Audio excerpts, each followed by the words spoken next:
எல்லாருக்கும் வணக்கம். நான் Hima Subramanian. Welcome to home cooking Tamil. இன்னைக்கு நம்ம 2 ரெஸ்டாரண்ட் ஸ்டைல் ஸ்நாக் ரெசிபீஸ் தான் பார்க்க போகிறோம். ஒன்று வந்து சில்லி மோமோஸ், இன்னொன்று வந்து பொட்டேட்டோ வெஜ்ஜஸ். ஸோ வாங்க இந்த 2 ரெசிபீஸுமே எப்படி செய்கிறதுன்னு பார்க்கலாம்.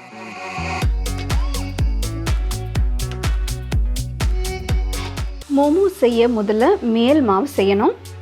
இதுக்கு அகல பாத்திரத்தில் 2 கப் மைதா, உப்பு, 1 டீஸ்பூன் எண்ணெய், தேவையான அளவு தண்ணியை ஊற்றி மிக்ஸ் பண்ணுங்க. எப்பவும் கொஞ்சம் கொஞ்சமாக தாங்க தண்ணி ஊற்றணும்.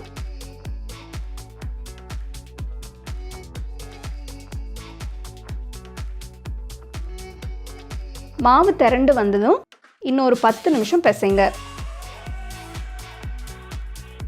பாருங்க, மாவு சாஃப்டாக இருக்கு.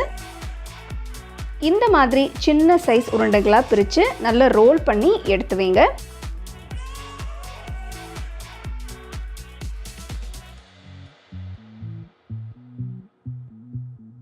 அடுத்து மோமோஸ்க்கான ஃபில்லிங் செய்யலாம்.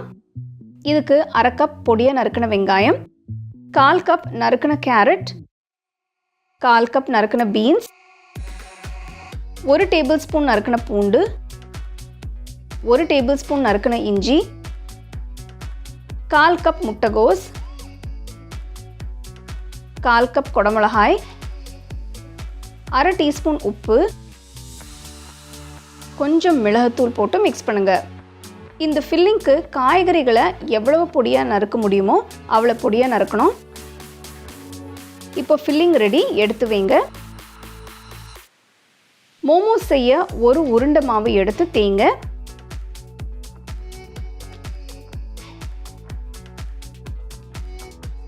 இதுக்கு நடுவில் செஞ்ச ஃபில்லிங்கை வச்சு ஓரத்தை இந்த மாதிரி ஃபோல்ட் பண்ணுங்க.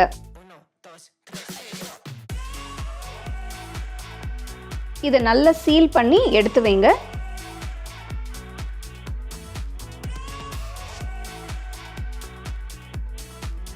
அடுத்து மோமோஸ் வேக வைக்க குக்கரில் தேவையான அளவு தண்ணி ஊற்றுங்க. மோமோஸை பிளேட்டில் வச்சு குக்கரில் வைங்க. இன்றைக்கி நான் எலக்ட்ரிக் குக்கர் யூஸ் பண்ணுறேன். நீங்கள் இதை இட்லி குக்கர் இல்லைன்னா ஸ்டீமரில் இதை செய்யலாம். இதை 10 நிமிஷம் வேக வைங்க.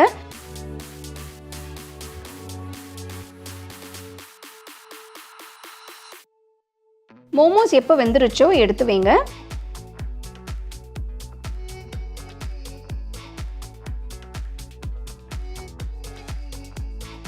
அடுத்து அகல பேனில் கொஞ்சம் எண்ணெயை ஊற்றி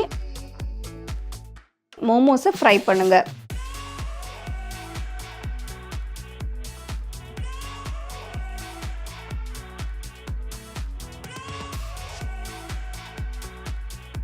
மோமோஸை திருப்பி போட்டு லேசாக கோல்டன் ப்ரௌன் கலர் வந்ததும் எடுத்துருங்க. அதே பேனில் 1 டீஸ்பூன் நறுக்கின பூண்டு போடுங்க. கூட ஒரு வெங்காயம், 1 குடமிளகாய் போடுங்க. இது 2ம் பெரிய துண்டுகளை கட் பண்ணி போடணும். இது 2 நிமிஷத்துக்கு வதக்கணும். அடுத்து 2 tablespoon chilli paste, 3 tablespoon tomato ketchup, 1 tablespoon light soya sauce ஊற்றி நல்லா மிக்ஸ் பண்ணுங்க. இதில் ஃப்ரை பண்ண மோமோஸை போட்டு டாஸ் பண்ணுங்க.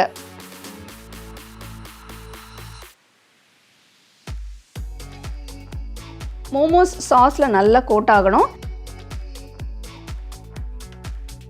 தேவைப்பட்டால் இதில் கொஞ்சம் உப்பு, மிளகுத்தூள் சேர்த்துக்கலாம்.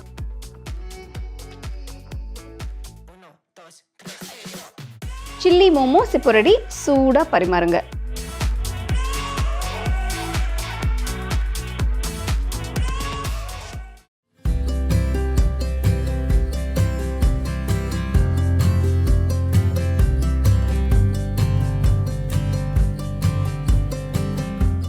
பொட்டேட்டோ வெஜ்ஜஸ் செய்ய நல்ல பெரிய உருளைக்கிழங்காய் எடுத்து நல்லா கழுவி தோலை எடுத்துட்டு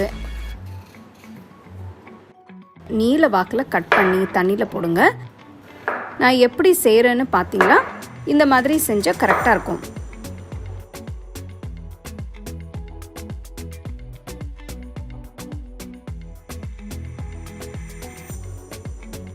ஒரு பாத்திரத்தில் தேவையான அளவு தண்ணியை ஊற்றி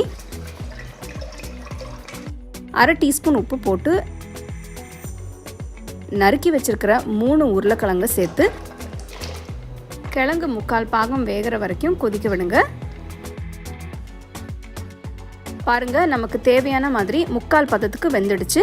தண்ணியை வடிகட்டிட்டு கிழங்கை மட்டும் தனியாக எடுத்து வச்சுக்கலாம். இப்போ இதுக்கு தேவையான மசாலாவை மிக்ஸ் பண்ணிக்கலாம்.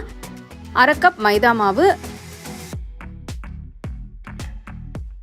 2 டேபிள் ஸ்பூன் சோள மாவு, 1/2 டீஸ்பூன் உப்பு, 1 டீஸ்பூன் மிளகாய்த்தூள், 1/2 டீஸ்பூன் மிளகுத்தூள், 1/4 டீஸ்பூன் காஷ்மீரி மிளகாய்த்தூள். இது சேர்க்கறதால ஒரு நல்ல ரிச் கலர் கிடைக்கும். எல்லாத்தையும் சேர்த்து நல்லா கலந்து விடுங்க.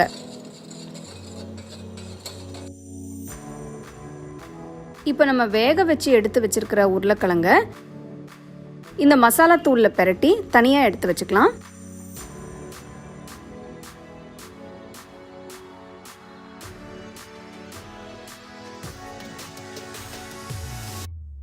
இப்போ மிச்சம் இருக்கிற மாவில் கொஞ்சம் கொஞ்சமாக தண்ணியை ஊற்றி ரொம்ப கெட்டியாக இல்லாமல் பஜ்ஜி மாவு பதத்துக்கு கரைச்சிக்கலாம்.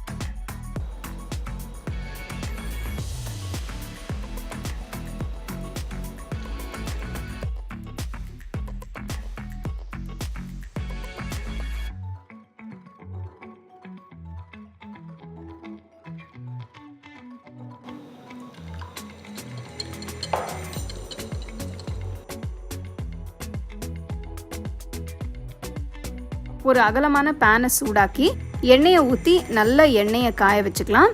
உங்களுக்கு பொரிச்சு எடுக்க கடாய் தான் ஈஸியாக இருக்கும்னா நீங்கள் கடாய் கூட யூஸ் பண்ணிக்கலாம்.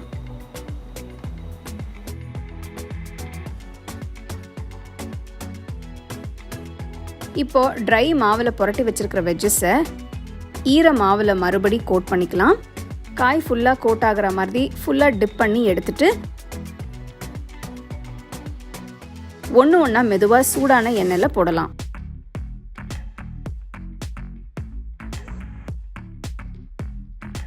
ஸ்டோவை மீடியம் ஃப்ளேம்லேயே வைங்க, அப்போ தான் நல்லா கிறிஸ்பியாக ஃப்ரை ஆகும்.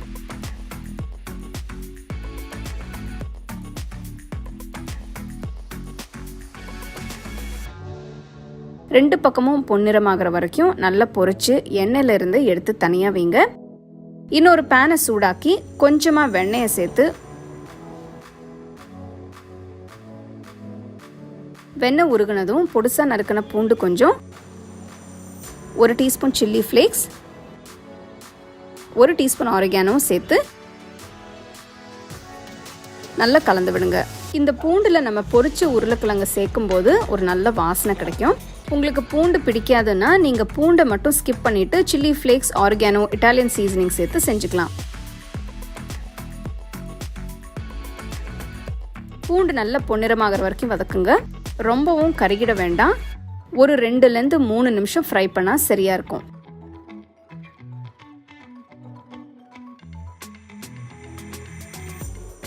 இப்போ வறுத்து வச்சிருக்கிற உருளைக்கிழங்க இந்த பூண்டு கலவையில் சேர்த்து நல்லா கலந்து விட்டு உடையாமல் பிரட்டுங்க.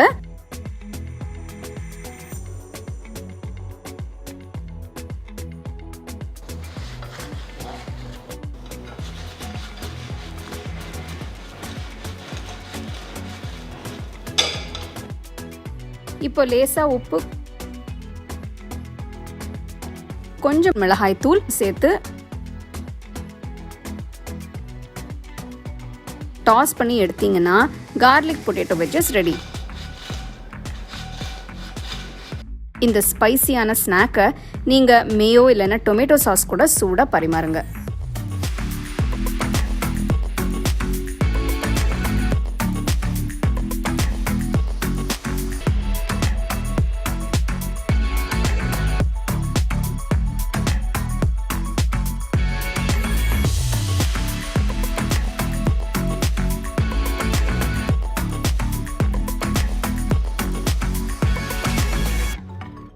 ஸோ 2 வித்தியாசமான ரெஸ்டாரண்ட் ஸ்டைல் ஸ்நாக்ஸ் எப்படி செய்கிறதுன்னு பார்த்தீங்க.